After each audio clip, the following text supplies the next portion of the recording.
Good afternoon, just barely I guess, and thank you for joining our hour-long virtual town hall meeting, during which we'll discuss the plan developed by the Michigan Council for Educator Effectiveness for creating a system to evaluate administrators and teachers at Michigan's public schools. My name is Mike Turner, and I will moderate today's session.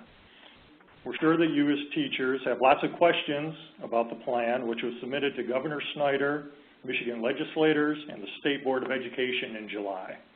With us today are panelists who will be answering your questions.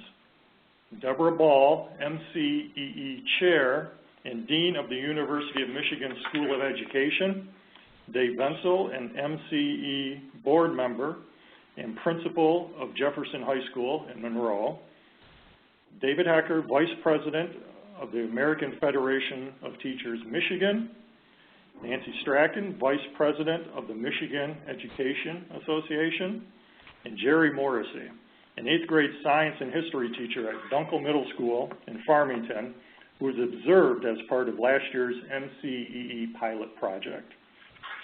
Before I turn things over to Dr. Ball and our other panelists for some brief remarks, let me explain how to submit questions during the town hall.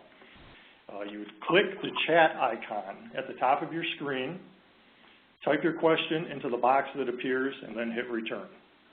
You can begin submitting questions at any time. There's a possibility we won't be able to answer all your questions in the time we have. If your question isn't asked, I'd encourage you to go to the MCEE's website, which is www.mcede.org, where you might find the information you're looking for. There's also a place to submit a question under the Contact tab if you want to ask something after today's town hall. You will receive a timely reply to your question. Another bit of housekeeping, if you tap the icon in the top left corner of the video screen, you'll be able to see all of our panelists. Top right, rather than just the person who's speaking. Okay, in the top right corner. Okay. Another little bit of housekeeping. For the best audio experience, you may want to call in on the telephone line. Everything will automatically launch on your computer screen, but there will be a slight delay in the audio. The number to call in is 1-415-655-0001. Access code is 663-998-762. I will repeat that. 1-415-655-0001 is the number. Access code 663-998-762. Okay. And now let's hear from Dr. Ball. Good morning, everyone. As Mike said, I chair the Michigan Council for Educator Effectiveness, so I'll launch us by just briefly summarizing our recommendations. I think the headline that all the members of the council talk about whenever we summarize the recommendations that we made is that we did everything we could to orient the nature of educator evaluation, and I'll focus here on teacher evaluation. We tried to focus it as much as we possibly could on the improvement of instruction and on creating systems in the state that would provide teachers with useful feedback that could help them on a continuous basis to improve their work with young people. So to do that, we followed what the legislation had required, which was that there would be a component of the educator evaluation that would focus on observation and another component that would focus on student growth. And this, of course, the student growth part that's new, and there are a number of questions I'm sure that we'll want to talk about this morning about the way that we navigated that. But let me talk first about the the observation component. So what we did in order to select a way to improve the way teachers are observed and the kind of feedback that's possible is that we investigated many different systems that are used for observing teachers, and we determined that there were 4 tools available nationally that had adequate research bases and that were used broadly enough to seem compelling, and we determined that it would be worth piloting them in the state. And I know that we'll hear a little bit more about that pilot from others on this panel. But by piloting, we were able to learn a lot about how the tools worked in practice, how hard they were to learn, whether the feedback that people got from them were useful. It got us more on-the-ground feedback. And in the end, we determined that any one of the 4 tools that we piloted, and again, those were Danielson, Marzano, Thoughtful Classroom, and 5 Dimensions. Any of those was a huge improvement over the kind of homegrown tools that some have used, where in fact there's a lot of capriciousness in what the observer might pay attention to and how that person's opinions might color what he or she is seeing, whereas the tools actually provide a way for a principal or other observer to have a kind of structured checklist about things really important for instruction that the observer would be paying attention to.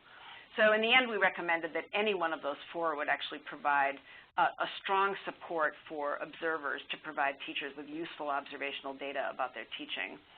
And in the end, our recommendations require that at least 80% of the 80% of the 50% that's devoted to observation would come from data produced through those observations.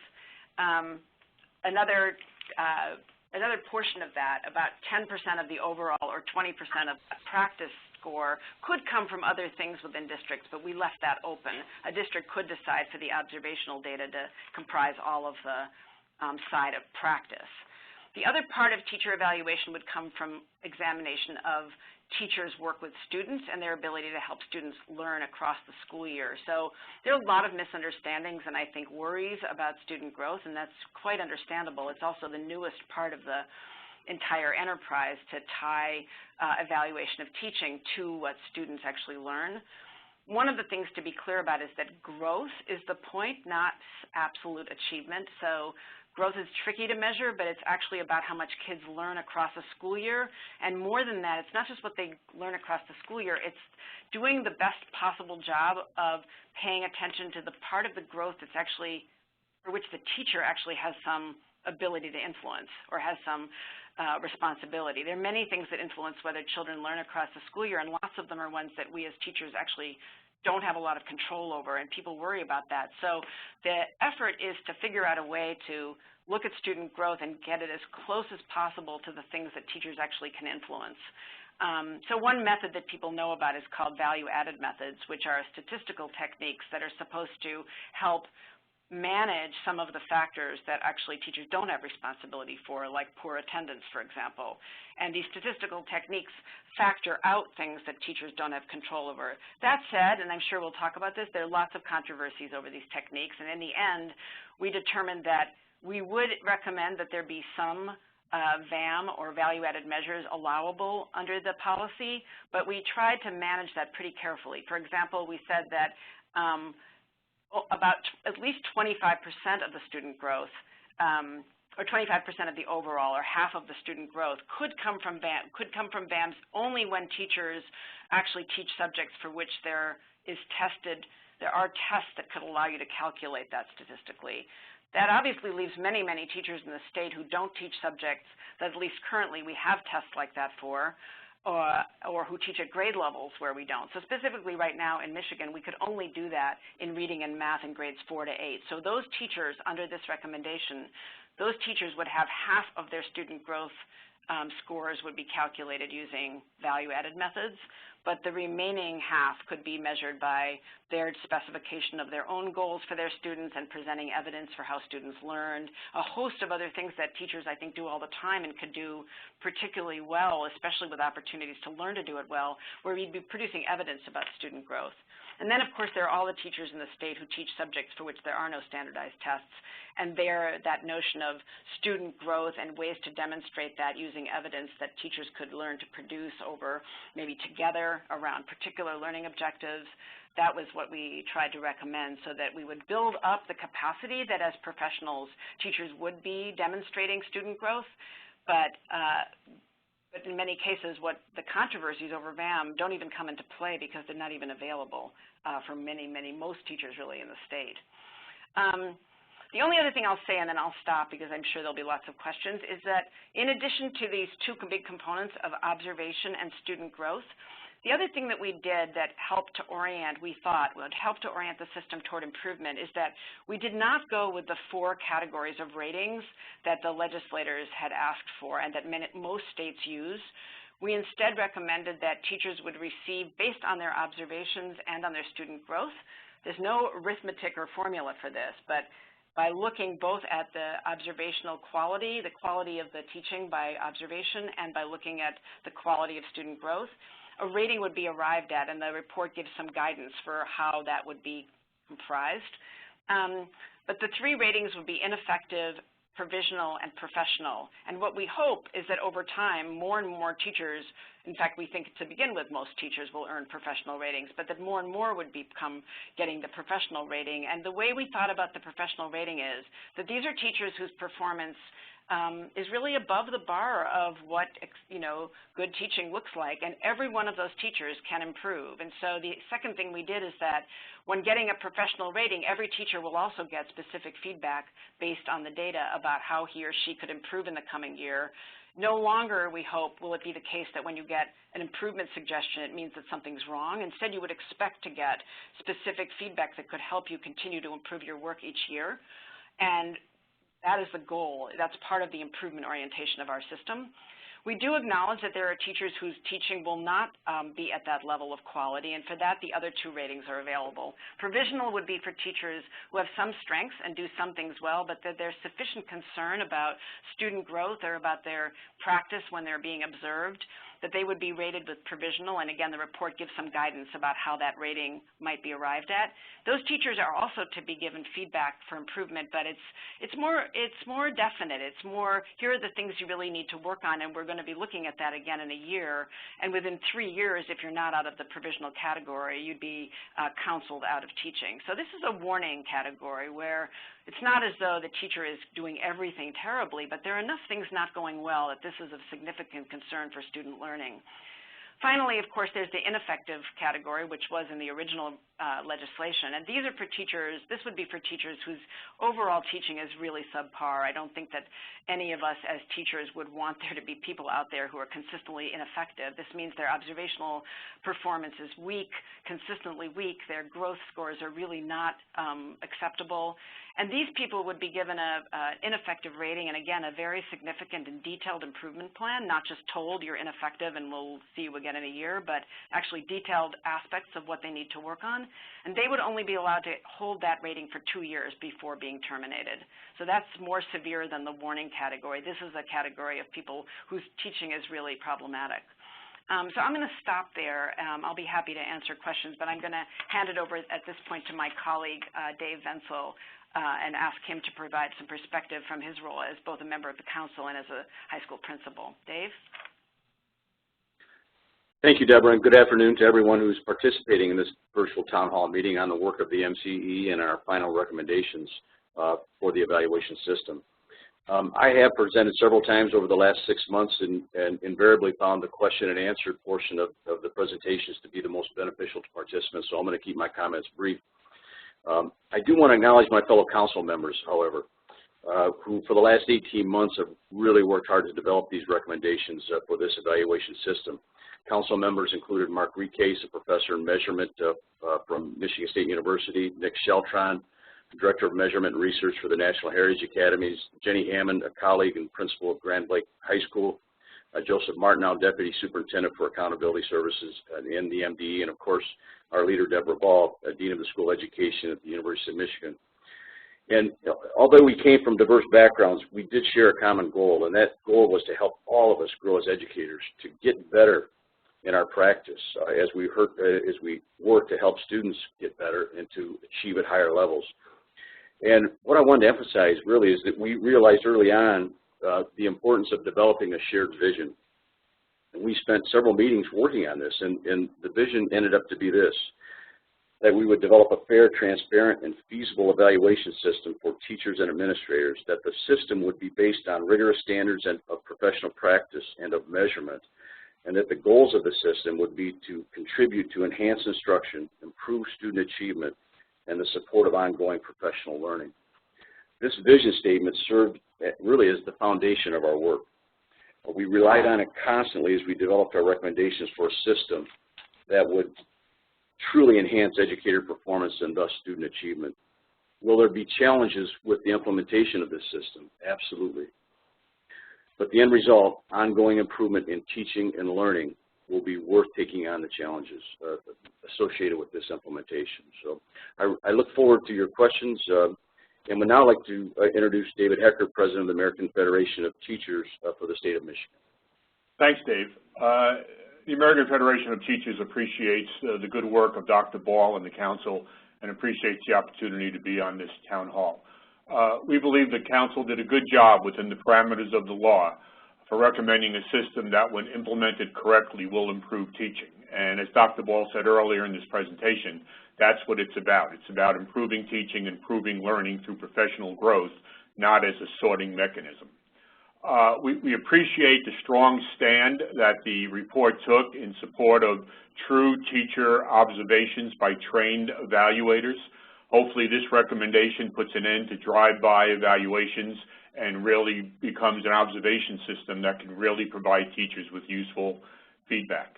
We also applaud that the report called for funding for districts to purchase the recommended evaluation tools.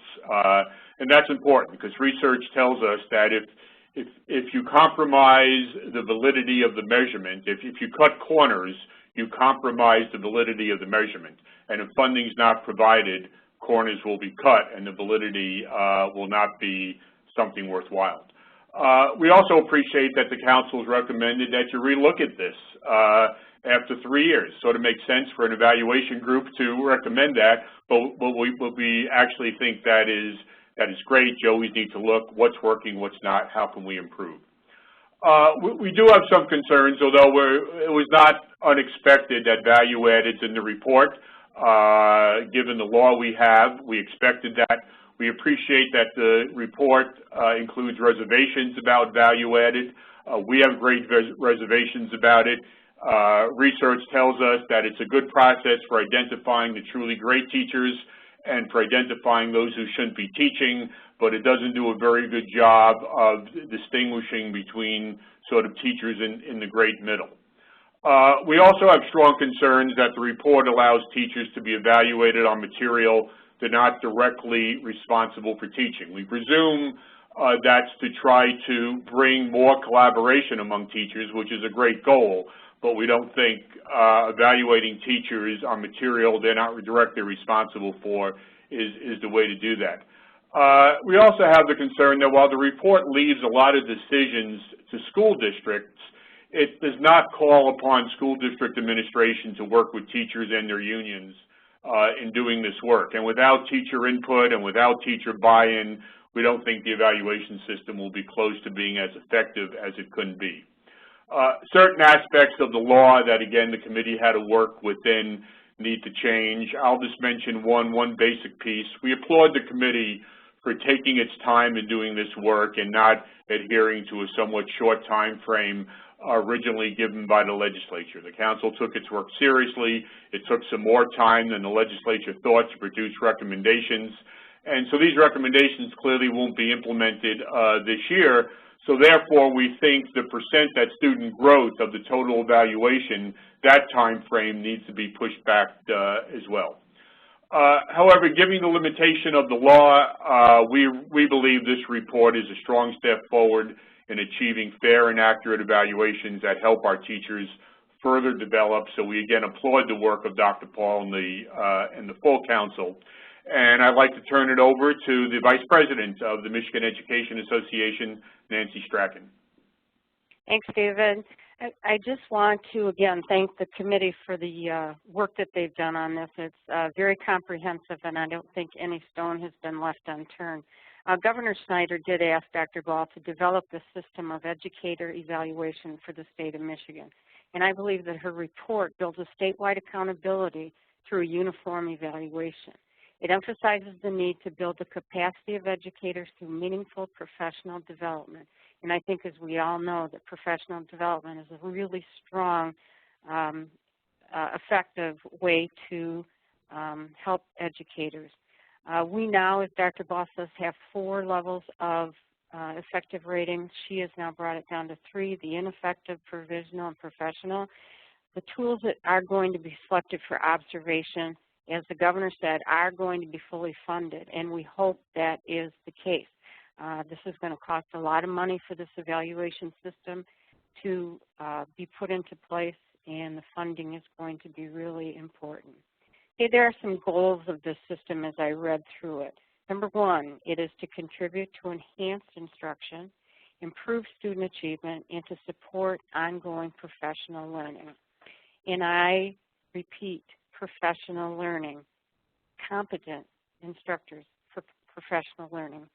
The report constitutes an improvement over what educators are currently experiencing in our public schools. However, we do have obstacles to overcome. As David mentioned and Dr. Ball mentioned, we do have some obstacles that the public needs to know about.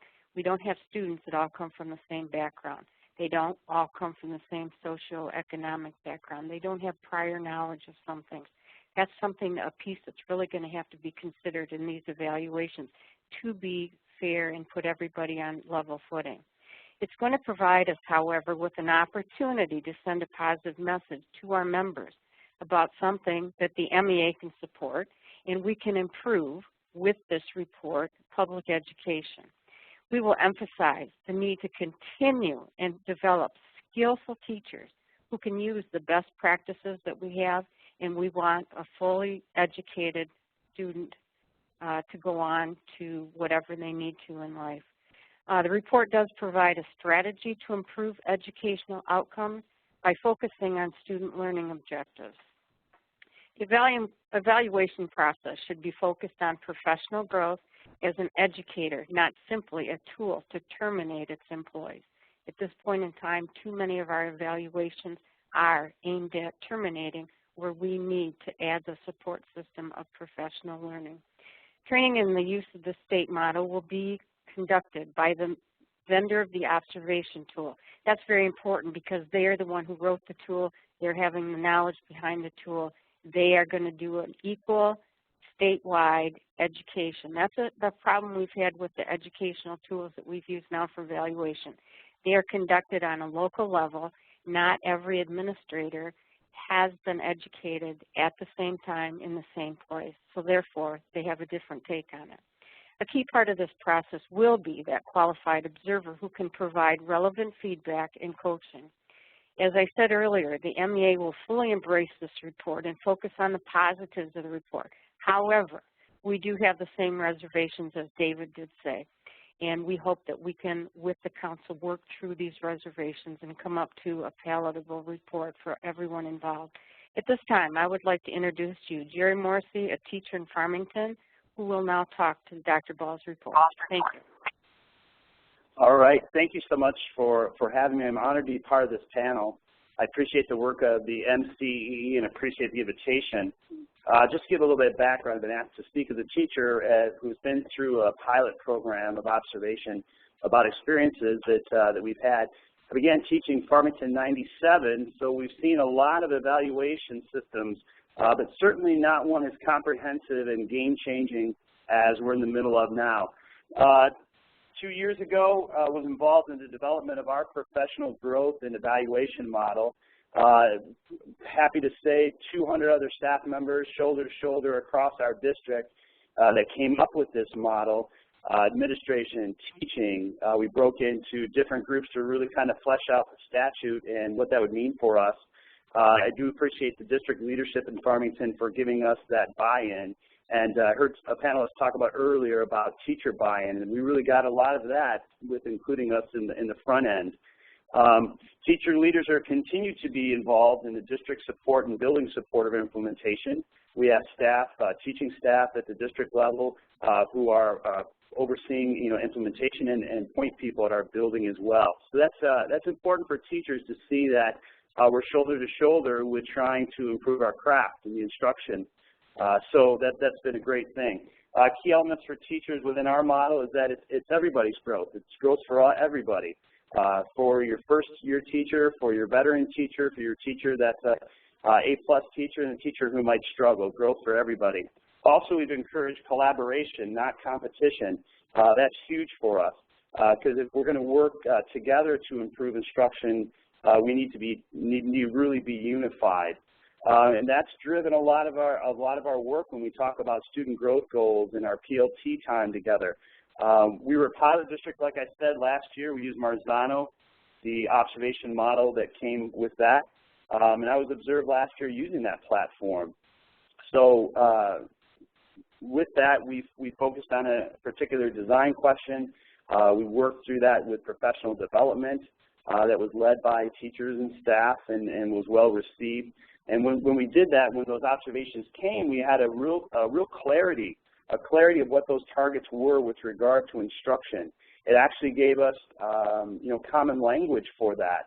A lot of teachers doing great things, but we didn't have a language to talk about that made it easy for everybody to understand. That the observations sure drove our PLT work and focused our professional development. The whole program is going to be challenging for teachers, but we were supported. Again, it was about teacher growth and trying to deliver better instruction for our students and to improve their achievement. The reflection part of it was wonderful as a teacher because if I wasn't innovating in a particular area with a design question, it gave me hints. It gave me that target of, well, here's where I have to be a better teacher within that particular element of instruction. So I really do appreciate the invitation to be here as part of this panel, and I will give it back to Mike Turner, who's going to moderate the question and answer period for us. Thank you, Mike. Okay. Thank you, Jerry. And now we're ready to begin the Q&A portion of the town hall. Questions are coming in, but just to be safe, I'll repeat the instructions for submitting questions. Click the chat icon at the top of your screen, type your question into the box that appears, and then hit return. Simple as that. Okay, and again, you can begin submitting questions at any time. Okay, we have one here for Dr. Ball. What happens if an administrator does not follow the law, no feedback all year, and a minimally effective evaluation, and a teacher gets laid off permanently as a result? Are there any protections in place for the teachers who are unfairly evaluated? Well, there will have to be a system, an infrastructure in the state that provides a kind of quality control or auditing function for that, and obviously the recommendations are completely in the opposite direction of what that particular example was. So first of all, there's a mechanism for appealing unfair practices that don't conform to the policy, whatever it is that's eventually put into law, and there'll have to be not only an appeal process but some system for preventive maintenance, if you will, of the system that ensures that there's an auditing function, that districts are in fact working their observation and their evaluation systems in ways that are consistent with the principles of the policy. So both. Okay, thank you. And I would encourage any other panelists who would like to hop in and continue answering a question to go ahead and do so after we initially direct it to one panelist. Okay, and we'll direct this one to Dr. Bensel. Is there prescribed professional development for those teachers who are ineffective, or will the teachers be included in decisions regarding their own professional development? Part of the recommendation is that they will be included.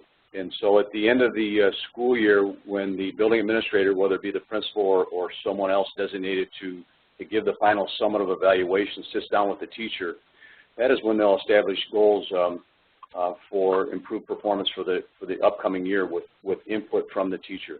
Now, there could be some complications with that when we begin to use student growth data. And so if it came down to a situation where we did not have the entire student growth piece, maybe we only had the ACT scores and we didn't have the rest of the MME until later in the summer, then what I would do in practice is at the beginning of the year, when I have my pre-observation meeting, would continue to at that point, give a total summative evaluation and then ask for input on goals for the upcoming year. One clarification, too, on something that David mentioned is that I think we do understand that it could be complicated using student growth data in particular for this year. And I think some districts have set themselves up well to begin, and they have worked with the teachers group to come to a decision together on how they're going to utilize student growth. But for those that haven't, the council recommends that districts may choose to use student growth for the next 2 years as pilot data. And so because we understand that full implementation of the law will begin in 2015-16. And so the next 2 years could be used as pilot years for student growth. Nancy Strachan from the MEA, I would just like to add what was just said. When you're talking about professional development and the input from the teacher, I think it's very, very important that not only the administrator decides what type of professional development is important, but there it's a joint decision. And I have had experience in the past where it has not been a joint decision, and it seems like the professional development chosen was just chosen by the administrator without a quality added to it. And I think that's something that really needs to be stressed as part of this professional development piece. You know, if I could add to that, one of the things you have to remember is one of the criteria for how I'll be evaluated as an administrator is how I carry out evaluations for teachers. And so I think there are some checks and balances so that if a building principal such as myself is being unfair as far as establishing goals for teachers or establishing the goals unilaterally without input from the teacher, then I would hope that I would be taken to task by my superintendent. And if I could just jump in, Jerry Morrissey again, you know, from the front end, you know, a couple things that I think made our teachers feel more comfortable, administrators, you know, talking about the iterator reliability piece to make sure that, you know, even if we're focused on the key things, but those ratings are going to be consistent throughout. The second point to the professional development, we saw last year within my building that the student growth data, you know, our goals specific to that actually caused departments to ask for professional development to help meet those goals, and which was just a great kind of thing to see. And you know, I know districts some might be limited about what they could offer from a PD perspective, but we were able to. We had a science department was working on some literacy goal, and they were collecting data based upon that goal, and actually had some specialized professional development come in to help them, assist them. Science teachers aren't necessarily comfortable with collection of reading things. So that was to Nancy's point, that really made the teachers feel good because they were working on specific goals, but yet could get the support and resources needed to actually make progress on that. Okay, thank you. The next question we'll start out with Dr. Ball. Currently, it's a bit of a technical question, I guess. Currently, my district chooses my evaluation goal. Do you foresee that changing, or will we have some autonomy in this area? I think that if I understand the question, one of the reasons that we as a council recommended these observation tools be used is that they, as Jerry said very nicely, actually provide a language and a framework for examining and observing specific parts of instruction that are crucial for student learning, and therefore the professional goals grow out of the way in which the observations or the student growth, what they show about the teacher's instruction for that year. So the goals aren't somehow willy-nilly, they come directly from the data that the tools provide. So what our intention is that the professional improvement goals that teachers get are tied directly to data about their teaching, and that the tools and the effort to look at student learning across the year are what inform that selection of goals. But maybe the person wants to follow up with that question, or maybe someone else wants to add to that. Okay, we'll go to the next question, at least momentarily. And we'll direct this one to Dr. Wenzel. How will special education teachers be evaluated for student growth in reading and math?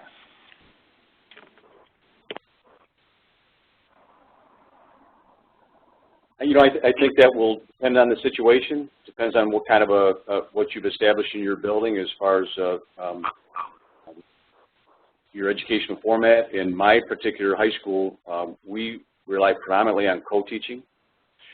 And so I would think that, especially in the cores that could possibly at some point in time be a part of the value-added modeling, they would share in it along with the regular education teacher.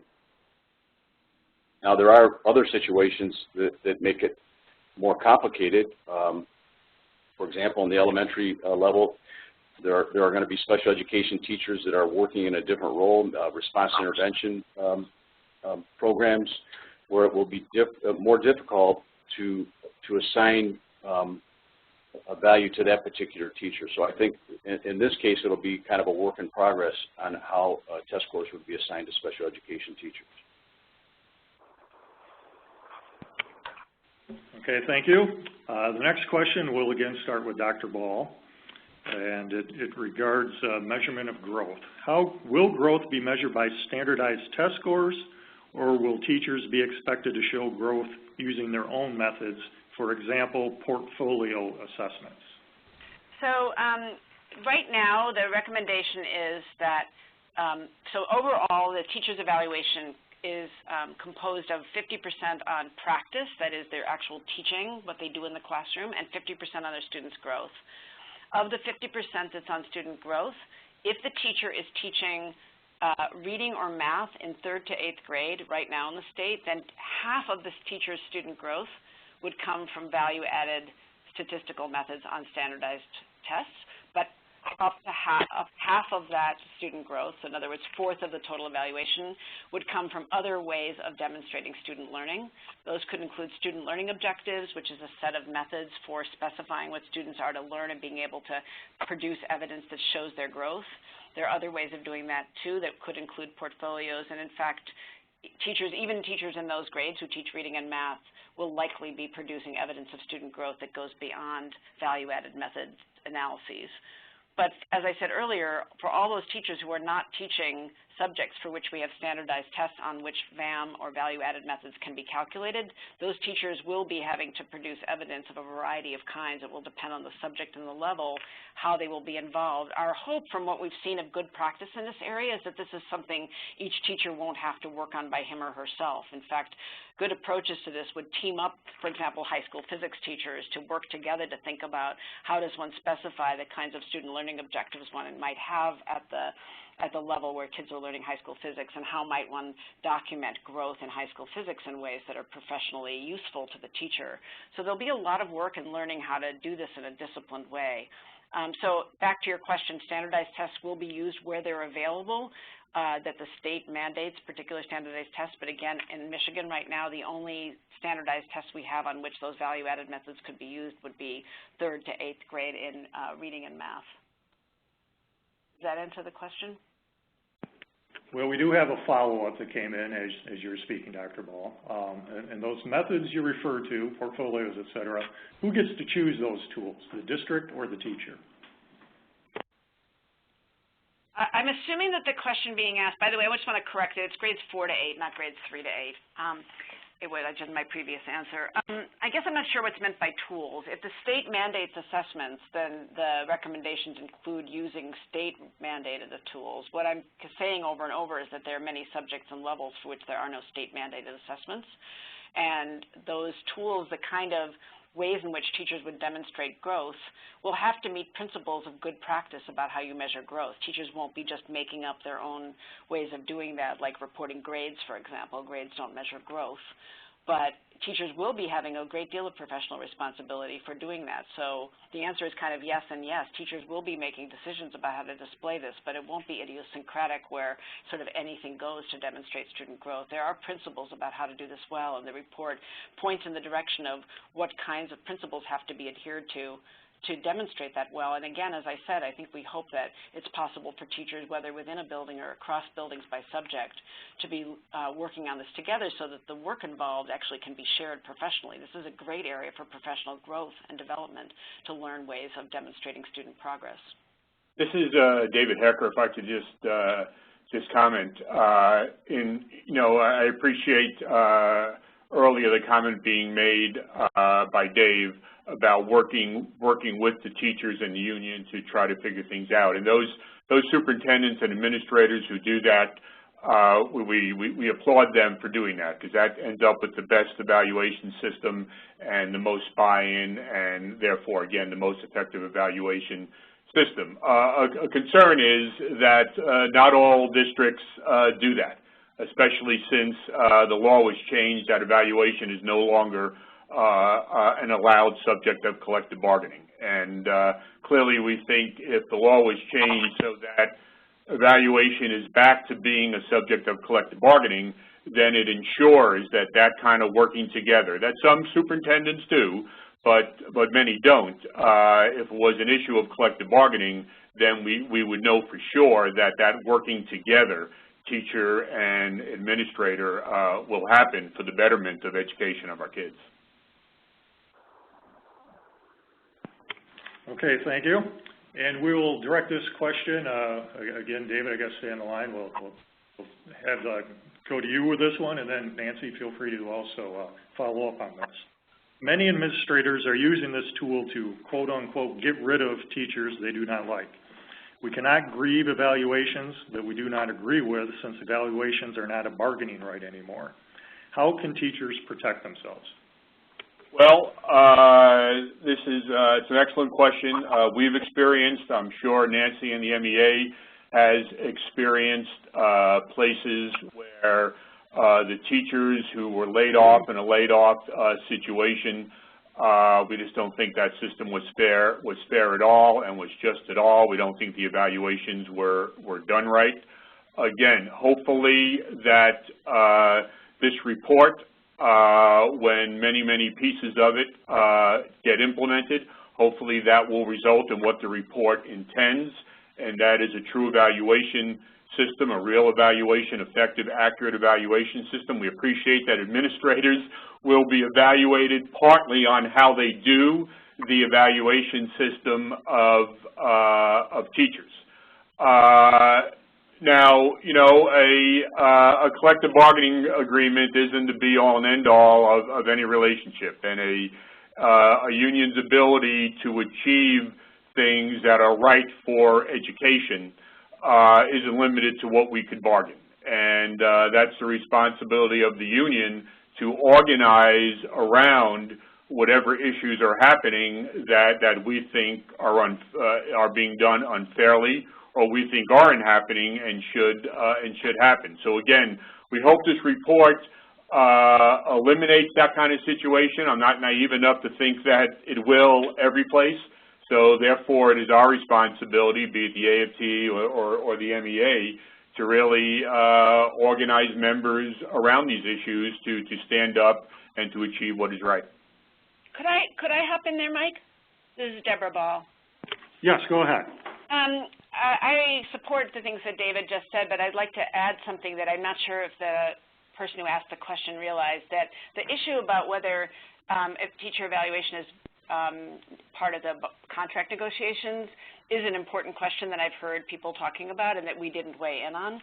However, I want to make clear that our recommendations do include a process for appealing unfair evaluation practices. They start at the district level and go on to the state level. So we were not silent on the problem of a teacher getting, I think someone asked about this earlier, getting an unfair evaluation or being terminated not following the principles of the evaluation system. We were quite clear about that, and we did build in an appeals process that's quite clear in our recommendations. And this is Nancy. I'd like to add into what Dr. Ball and David just said. This is not a process from the report that I have read to get rid of, quote, bad teachers or ineffective teachers. It's a report that wants to be able to support those teachers that need to come from ineffective up to provisional. At this time, what those teachers need is support, mentoring, and professional learning opportunities. We should not take these evaluations to the extreme of, I don't like you, I don't want to help you, therefore you're out the door. That's not why these individuals went into education. They need support. They are willing to take support. They're not embarrassed to ask for support. That's what they're there for. They're not going to hide in a classroom and say, oh my gosh, if only I had asked for some help. The woman across the hall, the man down the hall, I could ask questions and I could be okay. When I was a local president in a large local, and I was there for many years, I would get a lot of complaints from administrators that would call me and say, you know, I'm having trouble with so-and-so, or then I'd hear from the superintendent, you know, why can't you get so-and-so in line, and why can't you do this? And it comes down to the simple point is the superintendent and the Board of Education hired this teacher. They are obligated to help that teacher be successful. And that's a piece that I would like to see brought up at the other end. And I know there are a lot of administrators who follow through on this point. But if we can get the majority, if not all of the administrators to follow through, since they're also going to be evaluated. I think that's an important thing that some of these teachers would like to see. Okay, thank you. We'll direct this question to Dr. Ball. Again, more of a technical question. How will this affect professional certification?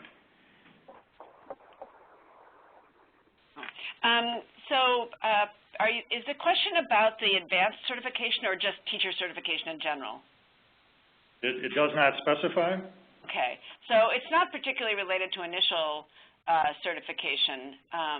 And in fact, although the categories are the same, the labels are the same, we're actually not talking about certification here. We're talking about annual evaluation that provides teachers feedback on their work. It's really not about certification. Okay, and we'll direct this one to Dr. Bensel. Has the research behind these observation tools shown a positive correlation to student achievement? You know, I'll defer to Dr. Ball on that one. Well, the research basis for these DIF tools vary somewhat, but we did go with tools for which there was an extensive research base, and they differ. They're not identical across the four. Danielson, for example, has been the object of quite a lot of independent studies, and Marzano has done more research internally, but all of these involved research on instruction and on student learning. None of them predict student gains, but they're tied in various ways to research on instruction and student learning. And one of the principles, in fact, that we put into the report is that if a district were to try to adopt a tool other than these four, it would be important that the district be able to produce research base to show that the validity and reliability of the tool. So research is an important component of what led us to look at these particular tools. Okay, thank you. Another question for you, Dr. Ball. If there is no MEEP next year and Smarter Balanced may not begin until spring 2015, what will the state use to evaluate teachers, schools for this coming year? Well, in this coming year, the policy, we're not responsible for exactly what the policy when it starts, but we recommended that it would begin in the 15-16 school year. So as Dave said earlier, we're recommending that districts warm up to the challenge of how student growth could be incorporated by piloting various ways of doing that. But the policy is not intended to be in place in the coming year. So the questions about what the state assessments will look like, which we have some information about that in the report, the way we think they're likely to roll out, those will be important to the eventual implementation, but this coming year is not yet the implementation year. Okay, thank you. We'll direct this one toward Dr. Bensel. Do students have any input on teacher evaluations? There's the comment that they seem to have been left out of the loop, and they are the end product after all. Well, part of the input on administrator evaluation could include parent surveys, student surveys, but not directly for teachers unless it would be part of that 20% other than classroom observations. So at least 40% of the practice part of the teacher evaluation, at least 40% has to come from the observation tools, but a district can opt to have up to, the percentages are hard to manage. So let's say half of it is about practice. So of that half, 40%, 80% of the half, in other words, has to come from the observations, and another 20% of that half can come from other things. And student input could be part of that if a district decided. In fact, research shows that students are, interestingly, quite good at providing input about teacher practice, but it's not required by our policy at all. It would be permitted but not required, and no more than 20%. 20% of the half. Okay, thank you. And we'll start this one out with Dr. Ball, but I believe it's something that everyone else might feel that they want to have input on also. The person would like to hear more about the recommendation to go from 4 to 3 categories, ineffective, provisional, and professional, in the overall evaluation. Yeah, that's a great question. We spend a lot of time talking about this. One has to do with what I think David Hecker talked about earlier, which is that in looking at the research data on the ability to discriminate fairly among 4 categories, we were quite unconvinced at that. We found that the measurement error in distinguishing with observations alone and also with student growth in all the teachers in the middle, so to speak, was extremely poor, so that if you had 4 categories, you were highly likely to put somebody incorrectly into the effective category, but in fact they might be minimally effective, or to put them in minimally effective, which is worse when they're actually effective. And that error really worried us. And we also thought that that system and those labels weren't supportive of our orientation toward professional growth and improvement. And so given the statistical evidence that the error and the discriminative possibility among 4 categories is so poor, we didn't qualified as fair or transparent, and we also didn't think it fit our principles of improvement orientation. It is the case that one can discriminate really well on the ends of the continuum, so we stuck with the ineffective category because we think of that as, first of all, reliably able to be identified, and also of high risk to children if teachers are consistently really performing poorly both in observation and in student growth. And this is the last part, we declined to include a sort of A+ category, which would be the upper end of that for several reasons, including the one that we didn't think that fit growth or improvement orientation either. We thought that creates the kind of system we see when, for example, people are striving for an A+, as though there weren't always improvement needed. And we thought it was much more professionally valid to have a large category called professional, which includes people performing well, but is always oriented toward further improvement. So we kept the low end rating, and we got rid of the top end, and then we were deeply worried about the middle, which is why we went to the 3 categories. Could I add to that, please? Please. Absolutely. To build on what Dr. Ball said, really, A+ work is unsustainable. And for many reasons, it could be class assignments, or one year for 5 years you've been teaching 5th grade and really understand the curriculum inside and out. Because of particular situations in the district, now you're teaching 1st grade and you learned about it in the end of August. There are many factors that could cause you not to be distinguished in your work year in and year out. And what I like about the professional category is, and the example I use is I worked with a gentleman who was one of the most outstanding history teachers I've ever been around, but what he would tell me in June was that in September he fully expected to be better in his 26th year than he was in his 25th. And so when you earn a professional distinction on your rating category for teacher evaluation, that means that you acknowledge that there's still room for improvement, and that's why it's so important to work in conjunction with your building administrator to say, these are the areas that I'd like to work on for the upcoming year. These are the areas where I think I could improve upon, even though I've attained that professional level of a performance evaluation.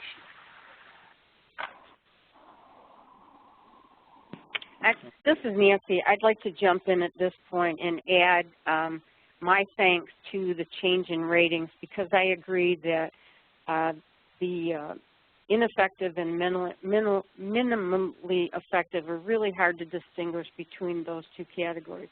And I feel that moving to the 3 categories that you said are much easier to distinguish. And I agree with what was just said about the provisional and the professional. If there is a change in grade levels, if there is a difference in changing of school, there is going to be a lag perhaps in that professionalism. And I like what you said an awful lot about the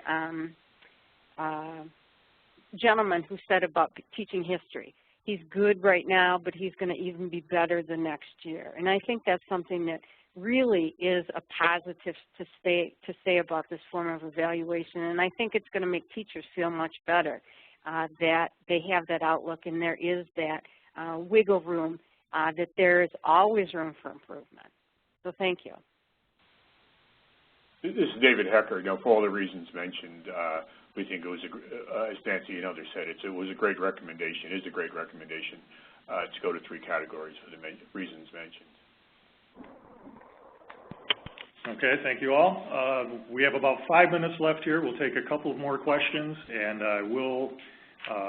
I'd like to throw out there that we will answer any questions that we don't get around to. We will send a follow-up answer to those. Our next question is directed toward Dr. Ball. Will the standardized test scores of special education and English language learners be factored into the student growth measurement?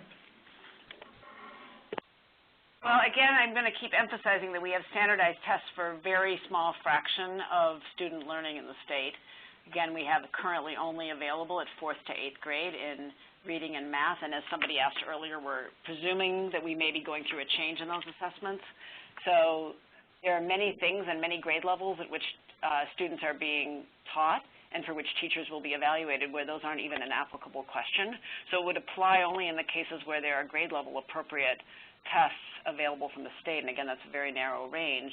And remember that we're looking at growth. So I think that's one of the problems that keeps coming up is that even I taught in a school that had a high percentage of English language learners, those children still grew, and I would have been evaluated on their growth, not on their absolute attainment. And I think that's getting confused in the discussion. And just going back to special ed, for example, special education teachers are already under a great deal of requirement to demonstrate growth across the school year. They're probably positioned already very well to be showing growth because that's part of what they have to report every year as part of the individual education plan process. So I think getting the message out that this is about growth and isn't about the differences among students, but rather about each child's gains might help the conversation quite a bit. Thank you, and this is our final question, and again, we'll direct it toward Dr. Ball, and it will require a little bit of interpretation of the feedback that you've received on the report, Dr. Ball. How do we get districts to implement evaluations in line with your report? Is MASB on board with recommending the report be adopted to their members, and has the governor expressed support for the suggestions? I don't think I can really speak to that exactly. I think the council members and I have been pleased at the early reactions by many different stakeholders in the state. I think that properly there are groups still reviewing and thinking carefully about the implementation challenges, the costs, and the like. But I have to say we have encountered pretty consistent positive early reactions from everybody. And I can say that I can't speak for the governor's stance on this, but the governor received the report with enthusiasm and had clearly paid very careful attention to it when I spoke with him about it, and I was encouraged by that. How he and his team will go forward with the legislature remains to be seen, but I have been encouraged by the seriousness with which people have taken it and the good response to the improvement orientation, I think, which I think is the core of the council's work, is to orient teacher evaluation, as several have said today, not around punishing teachers or firing them, but in fact improving and supporting teaching and improving kids' learning thereby. So I think that the reaction to that core principle has been very positive. Okay, and that's all the time we have for questions today. We would like to allow each of the panelists to make a brief concluding remark, if they would care to. We'll start with Dr. Ball. I just wanted to make clear, in case I saw a couple of comments come in where people wondered about reading the report, that the report is downloadable from the MCEE website. The address is mceede.org. And there's an executive summary, and some of the questions that are quite interesting that have been showing up in the chat that I know we'll be answering later are pretty easy to answer if you look at the executive summary.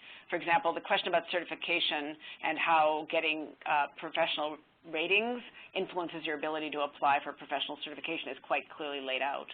The only other thing I would say is that although the framing of the questions to me and to Dave Fensel has been, you know, what will happen if, remember that what we've provided are recommendations. This is not yet the policy in the state. The next stage is for the legislature to deliberate about the recommendations and pass laws that actually put in place the educator evaluation system. The original legislation requested the system. We've now delivered recommendations. They have to act.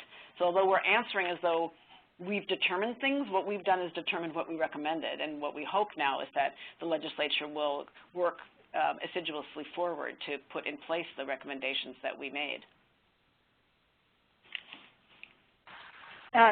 In wrapping up, if I could just make a couple of comments. We need to fully educate our legislators. Many of them don't understand the system of education. The governor has made it very clear that he wants Michigan to become that great state again, which I feel it is.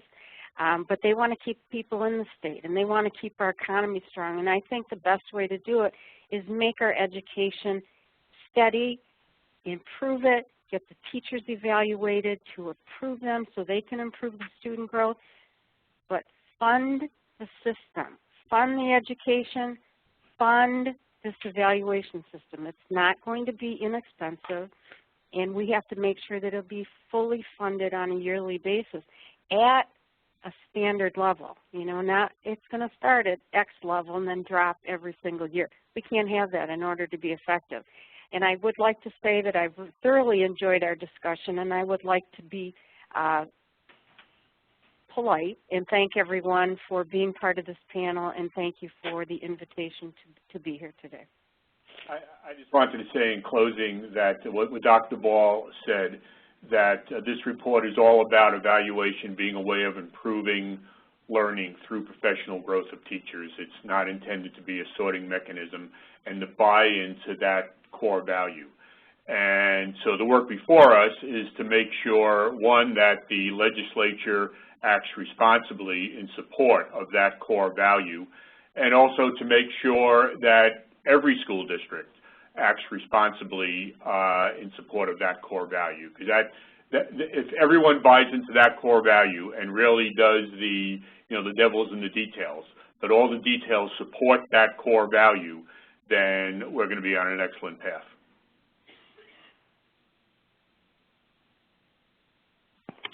Okay, thank you, and that concludes today's town hall. I'm sorry, Gary, did you want some concluding remarks?